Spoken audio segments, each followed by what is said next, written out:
I am your EVS teacher, Soumya, and I welcome you back to Nova Learn Books, an imprint of Mount Enlightenment International. Today, we will learn about life in water. We will understand that ponds, lakes, rivers, and oceans are home to many living things called aquatic life.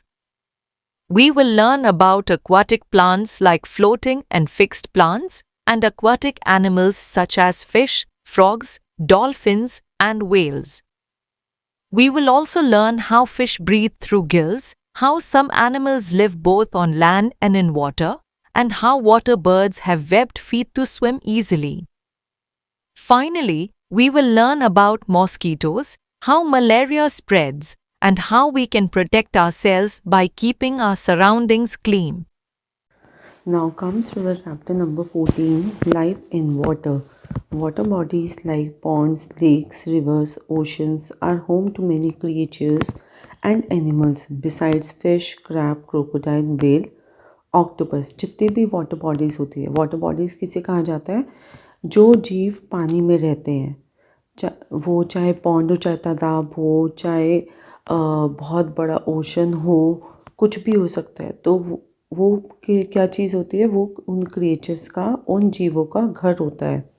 Have you ever carefully noticed a pond? कभी आपने तालाब को देखा है? You must have seen plants, fish and tadpoles in the pond.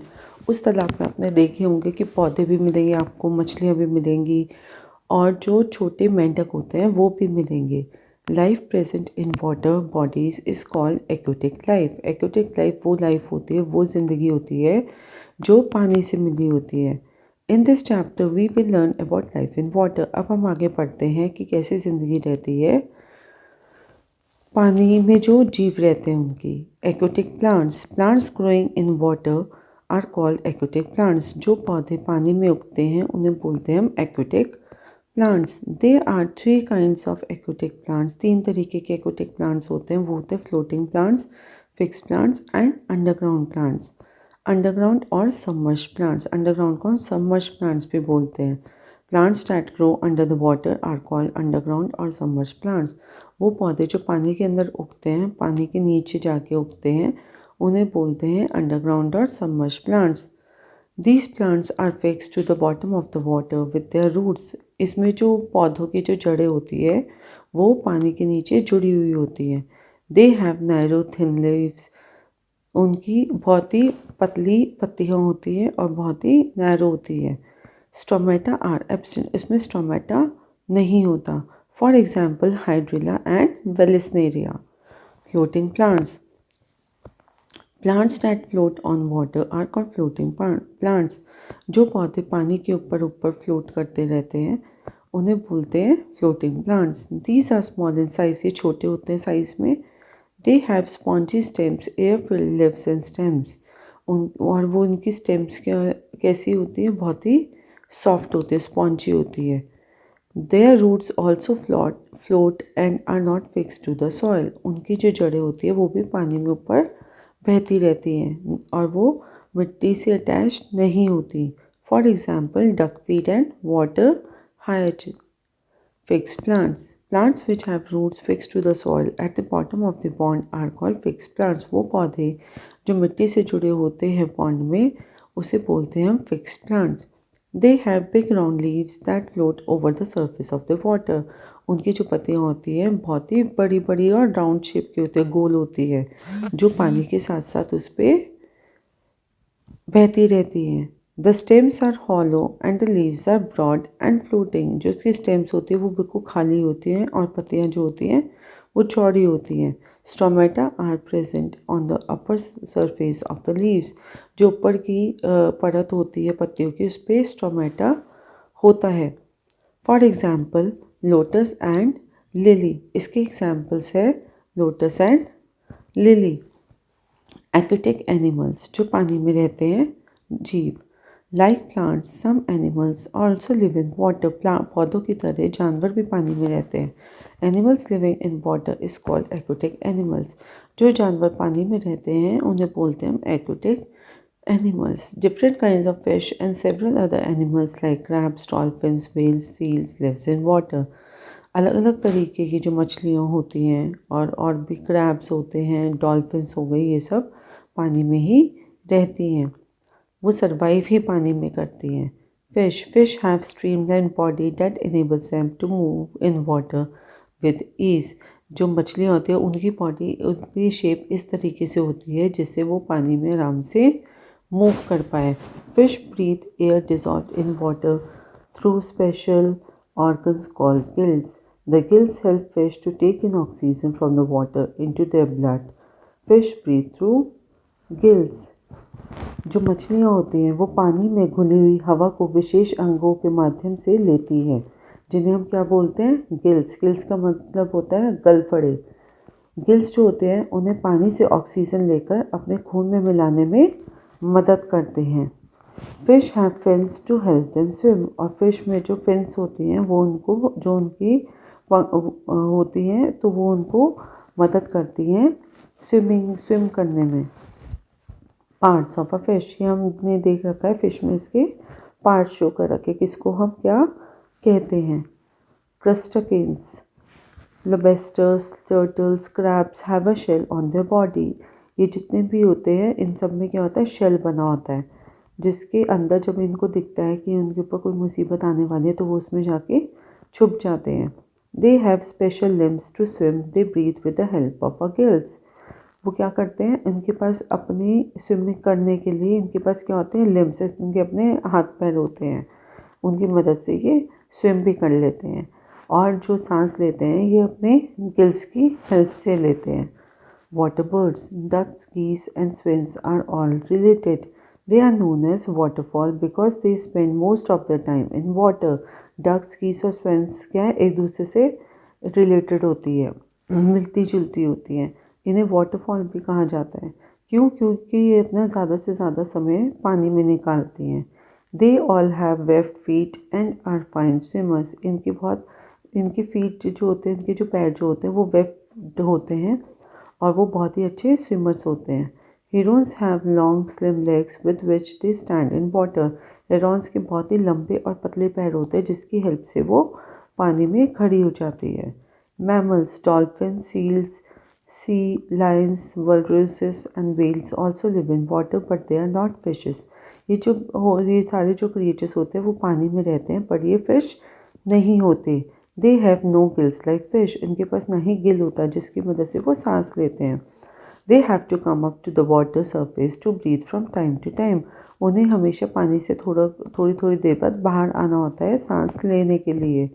They are mammals because they give birth to young ones. उनको mammals कहा जाता है क्योंकि वो भी आगे न्यू बॉर्न्स को जन्म देते हैं। Amphibians, frogs and toads are amphibians that can live on both in water and on land. Frogs और टोड्स जो होते हैं उन्हें एम्फीबियंस कहा जाता है। क्यों? क्योंकि वो पानी और ज़मीन दोनों पे रहते हैं। They breathe with the help of their moist skin when in water. जब वो पानी में रहते हैं तो वो किस तरीके से सांस लेते हैं? उनकी जो स्किन होती है, वो उसकी हेल्प से पानी में सांस लेते हैं। The young ones of frogs are called tadpoles. जो यंग वंस, फ्रॉग के जो बच्चे होते हैं उन्हें क्या बोलते हैं? Tadpoles. They look like fish and breathe with the help of gills. वो फिश की तरह फील होते हैं बट वो सांस किसकी मदद से लेते हैं? गिल्स की हेल्प से। Eels also live in water, they look like snakes. Eels भी पानी में रहते हैं और वो किसकी तरह लगते हैं? सांप की तरह। Sea dragons are all fish that look like floating weeds. Sea dragons भी फिश की तरह होते हैं, सारी फिशेस होती हैं जिनकी क्या होती है? फ्लोटिंग वीड्स, जो बहती रहती हैं। दे swim with the help of there very fine fins. उनके बॉडी पे क्या होते हैं? बहुत ही फाइन फिन्स होते हैं जिनकी हेल्प से वो उसमें स्विम करते हैं। Mosquitoes and malaria. Mosquitoes are parasitic insects that feed on animals and human blood. Mosquitoes क्या होते हैं? एक पैरासिटिक इंसेक्ट्स इन्हें बोला जाता है। क्यों? क्योंकि ये जानवरों पे और इंसानों पे क्या करते हैं? फीड करते हैं, मतलब उनके ब्लड को चूसते हैं। Female Anopheles mosquitoes carries the protozoa of malaria females इसमें दो तरीके के मॉस्क्यूटोस हम देखते हैं, एक होते हैं फीमेल एनोफिलिस मॉस्क्यूटोस और दूसरे भी मेल मॉस्क्यूटोस होते हैं। ठीक है, जो फीमेल एनोफिलिस मॉस्क्यूटोस होते हैं वो प्रोटोजोआ अपने साथ लेके चलते हैं मलेरिया का। When this mosquito bytes a person suffering from malaria, जब कोई भी मच्छर काटता है उस इंसान को जो मलेरिया से निकल रहा होता है, जिसे मलेरिया हो रखा होता है, the protozoa are sucked up with the blood, तो प्रोटोजोआ को वो सक कर लेता है, वो चूस लेता है खून में से। When this mosquito bytes a healthy person, और जब वो जाके किसी दूसरे हेल्दी पर्सन को काटता है, the protozoa are injected into the healthy person body and cause malaria, तो वो दूसरे इंसान को भी क्या कर देता है, मलेरिया हो जाता है। The mosquito has a germs plasmodium, mosquitoes जो मच्छरों में जर्म्स होते हैं वो उन्हें बोलते हैं प्लाज्मोडियम, प्लाज्मोडियम होता है उनके अंदर। The Plasmodium does not harm the mosquito, वो उससे मच्छर को कोई नुकसान नहीं पहुंचाता। But when the mosquito bytes a person it transmits malaria, but वो अगर किसी भी इंसान को काट ले तो उसको मलेरिया कर देता है transfer. Male anopheles mosquitoes feeds on the juice of flowers, जो मेल एनोफिलिस मॉस्क्यूटोस होते हैं वो किस पे फीड करते हैं, किसको चूसते हैं, फूलों के जूसों को, and fruits, and it does not spread malaria, और वो मलेरिया को भी नहीं फैलाते। Breeding of mosquitoes, the mosquitoes breed in warm and moist environment, जो मच्छर होते हैं वो कब ज़्यादातर ब्रीड करते हैं, जब बहुत गर्म मौसम होता है या बहुत चिपचिपा मौसम होता है। They lay eggs in stagnant water that is collected in puddles, empty tins, buckets, pots, etc. और वो कहाँ पे अपने अंडे देते हैं, जहाँ पे बहुत ही गंदा पानी इकट्ठा हो रखा हो किसी बकेट में, किसी ज़मीन पर, तो वहाँ पे अपने अंडे छोड़ देते हैं। सिम्टम्स ऑफ मलेरिया, मलेरिया के होने के सिम्टम्स क्या हैं? A person suffering from malaria has several headache, fever and chills, जिसको भी मलेरिया होता है उसको बहुत ही सिर में तेज़ दर्द होता है, उसको बुखार आ जाता है, उसको बहुत कंपकपी छूटती है। It is often accompanied by vomiting and confusions, उसको वॉमिटिंग्स भी लग जाती है, उल्टियाँ लग जाती हैं। The presence of malaria can be confirm by blood test, और जब हम खून जांच करते हैं तभी हमें मलेरिया का पता चलता है। How can we prevent malaria, कैसे हम मलेरिया को रोक सकते हैं? We should take certain precautions to prevent malaria, हमें कुछ प्रिकॉशंस, कुछ सावधानियों की ज़रूरत होती है। Here are a few of them.